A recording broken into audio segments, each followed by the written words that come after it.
Hello everybody. TikTok is the subject of much scrutiny. Whether it's because of the deadly consequences that come with being a based and red-pilled reckless driver, or perhaps it's the fact that TikTok actively supports and more specifically enables 14-year-olds to do things like the giving head challenge. But of course, the worst atrocity of all is that time where 16-year-olds were stealing bags of soap from their high school bathrooms. Let me take a second to virtue signal real quick. Don't vandalize your public school, it's wrong. I know that my political leanings show that I'm perfectly fine with vandalizing public institutions, but since this is a nonpartisan issue, let me push forth my good virtuous nature real quick and take a stand against 16-year-olds stealing fucking urinal cakes and toilet paper. Fuck you. Devious licks were fucking hilarious. I don't condone vandalizing your public school, but you know what else I don't condone?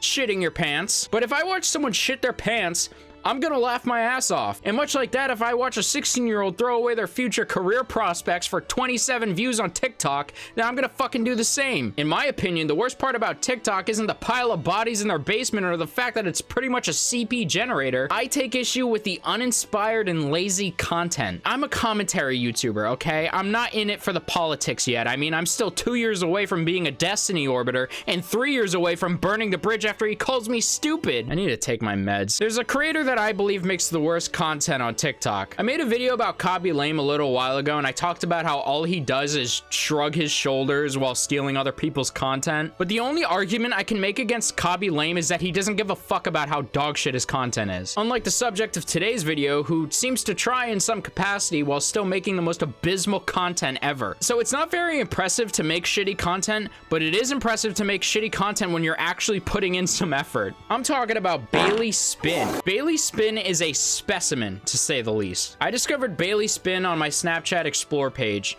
She was crying because someone said her singing sucks, which, by the way, her singing does suck. That's really good. If her singing didn't suck, she wouldn't cry when people tell her it did. I mean, that's exactly why I started crying after the 12-year-old MGK fans told me my hairline was fucked up. You may be asking, what does Bailey Spin do? Well, she pretty much creates these stories where she lives in a dystopian society where there's these weird standards for living. I don't know. I can't explain it. The only way I can explain it is to show you. So we're gonna take a look at some. This one is a two-part series called In a World Where You Have to Buy Words in Order to Speak. I'm really glad that she clarified that I purchased these words to speak. I would have figured that I was investing in some kind of word stock market, or maybe it was some kind of fascist NFT project. Morning. Your balance is so low. Can you even buy words? Did my paycheck not come in the mail yesterday? No, nothing with your name on it came. I need to call them. I'm not gonna be able to speak. Do it now before you run out. Hello? So off the bat, I'm a bit confused. At this point, and yes, I did count, she's used up 30 of her words, even though she only said 22. I'm also confused because she has 69 cents, but apparently can't even purchase a single word. How much do words cost? Also, why and how would physical human currency give you the ability to speak? Who are you even paying? Like, is the government gonna kill you if you speak? Also, what do poor people do? Or what happens if you get robbed? I have a million questions that I don't think can possibly be answered, and I don't think they will either. Anyways, she somehow ends up wasting all of her words, and then this happens. Before you ask, no, I cannot give you any money. I barely have any myself. Okay, so she was about to use words that she apparently doesn't have to ask for words because she doesn't have any. I'm really confused what's preventing you from speaking right now. Is it illegal or is it just impossible? If it's illegal, I don't think your friend is going to snitch on you if you speak to them privately, and if it is a physical limitation, why did you even try to speak? What was the point? I feel like you considered that there was a possible plot hole and tried to rationalize it by pointing out that your friend can't give you any words, but ironically you create a plot hole to prevent a plot hole. A plot hole that, by the way, I probably wouldn't have even considered, so great job there. Anyways, Bailey gets a job as a dog sitter for some old woman. Also, I want to show you this. This is my dog, Marshmallow. This shit fucking sucks. Anyways, part 2 begins and she's in a different outfit, even though I'm pretty sure it's the same day. Then something happens that blows my mind. Here, honey, I'll give you some words so you can actually communicate. She just gave Bailey 200 fucking words. Why couldn't her friend give her words? I mean, she didn't have money, but she clearly had words to lend her, right? Also, like I mentioned earlier, Bailey has 69 cents at this point, which apparently isn't even enough to purchase one word. So assuming that Bailey was like a cent short on buying one word, that means each word costs 70 cents.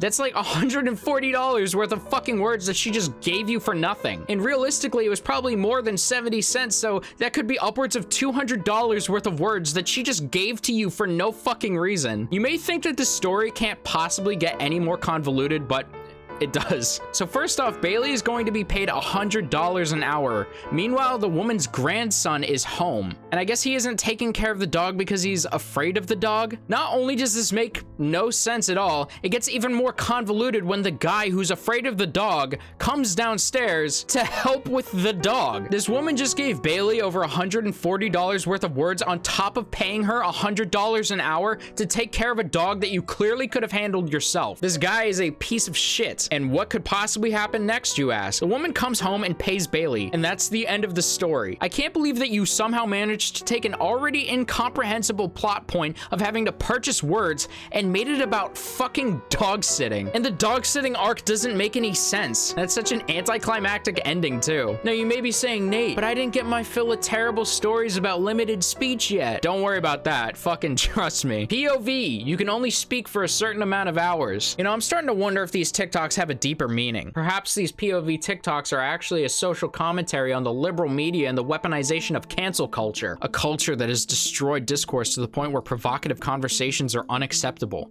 It's gonna be ugly. Creating an echo chamber of repeated phrases, repeating over and over to the point where everything falls silent, until one day a truly fascist regime will take over, and only then will we know what true silence is. Probably not that. It'd be crazy if it was though. So apparently in this one, you randomly generate how many hours you get to speak each year. She spends half of the TikTok just making faces at her friends to communicate that she only got 1 hour. And then Attention, everyone with less than 10 hours will be separated. apparently people are being segregated based on how many words they randomly generated. You know, I'm starting to wonder if this TikTok is actually a social commentary on the mundane concept of systemic racism, where people simply because of their skin color are discriminated and pushed to the outskirts of society. Nope. It's not that. It's just fucking stupid. Anyways, she meets a guy in the segregated group who has unlimited hours, which, like, why are you here? You don't need to be here. And the ending for this TikTok is just poetic, to say the least. My name's Jack. What's yours? Bailey. Are you having fun yet? I'm not. This next one here is called POV. Everyone must complete one dare in order to graduate. Also, this one was censored for sensitive material on TikTok, so should be a good one. Everyone's supposed to have theirs already. Well, then why don't I have mine? You should go to the office. It might be broken. Of course it is. It might be broken? What the fuck is broken? And how could the office fix it? Is everyone attached to computers? So clearly the standards that are in place for society are man-made, because it seems like some people just have administrative permissions for these things. So why the fuck would this need to be a thing? Like, I can barely wrap my mind around the concept that this is just how the world works, but it makes even less sense that humans would create these rules. Excuse me, I haven't gotten my dare yet, and I'm really trying to graduate this year. Oh, let me look at the system. It probably glitched. The system is glitched? What? Why is this a thing? I mean, how can you even justify not even the subject matter of this story, but the existence of the story itself? Even in a fictional context, I don't understand why this story needs to be told. Is there a message? Is it just like entertaining for people? I mean, how can you immerse yourself into a story that has no tangible meaning inside or outside of a fictional context? I see the problem. It should be showing up right now. She has to kill her own mother to graduate? Why? Is she gonna get arrested for that, or is she legally allowed to kill her mom now? I mean, even if it is legal, the social implications of killing your own mom just to graduate don't seem very ideal, do they? Also, why is this the end? These stories just end so fucking weird. But then again, how could you even end this story? I mean, are you gonna make a part 2 where you fucking kill your mom? I doubt it. So why even bother making a part 1? There's not enough story building here for me to care about a cliffhanger with no conclusion. I mean, what even happened in this story? Oh, I'm waiting for my dare. My dare's not working. Can you fix my dare? Oh my god, I have to kill my mom. So you know how people make sculptures out of garbage? These TikToks kind of remind me of that, only instead of making sculptures out of garbage, you're taking garbage and making a really big pile of garbage. There's also this thing that these POV TikToks will have where you get assigned a color and it means something. This one is POV, I don't know, you get a color on your cheek and it matches with your soulmate or something. So after like 15 seconds of useless filler that doesn't need to be there, Bailey gets pink. But what doesn't make sense is Yours is pink. Okay, and? It's only supposed to be colors that are in the rainbow. you can only get colors in the rainbow, which by the way, there's only like 7 or 8 colors in the rainbow. So if your color matches with your soulmate and everyone gets a color and there's only 7 color options, wouldn't that make everything like super fucking confusing? Like if I got red, there'd be a billion people on the planet who also had red. I feel like if anything, these colors would just muddy my judgment. But Bailey got pink. How peculiar is that? But we find out that Pink means you're not restricted to any of the colors. apparently pink means that you can be with anybody. So is everyone your soulmate? It seems even more confusing. You mean I get to pick anyone I want, no matter what their color is? Yeah, that's exactly what I just said to you.